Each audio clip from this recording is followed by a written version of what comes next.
Лучший таджикский боец в истории. Первый таджик, который в UFC попал, это Нурлу Алиев. Дальше там Лоик Раджабов, Мухаммад Наимов, Муи Гафуров, Самандар Муродов, Саймун Мадиев. Бой мечты для Саймона Мадиева. Попасть в UFC, подраться хоть один бой там, все. Без разницы. Да, без разницы. Мечта у меня только, все.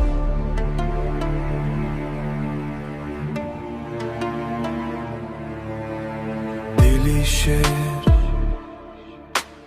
دستانم وزنی مثل سنگی کوسار در این گوشه سرد نفسم را میشنوم تنهایی در تالار ضربه ها در خاموشی حقیقت اینجاست در عراق جبین دیوارها فشار میدهند من نمیلرزم سعید مومین دلی شیر ورزشگری تاجیک دلی شیر اراده ای آهن در کتفان من دلی شیر دلی شیر مردم نگاه میکنند من آنها را نمیبینم تنها هدف تنها نن خاک اجدادان در رگهای من قوه کوهستان مرا پیش میبرد آب خنک در روی دقیقه ها کشیش میخورند نبض من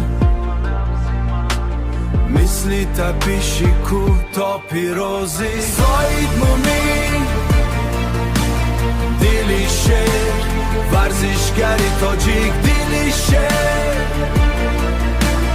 اراده ای آهن در کتفان من دلی شیر دلی شیر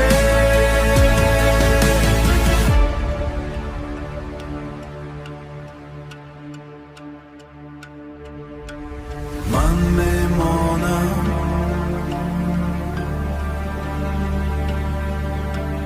تاجیکستان در دلی شیر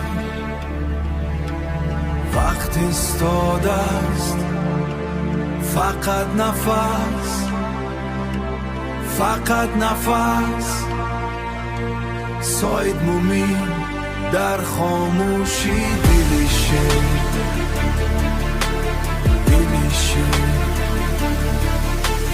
دلی شیر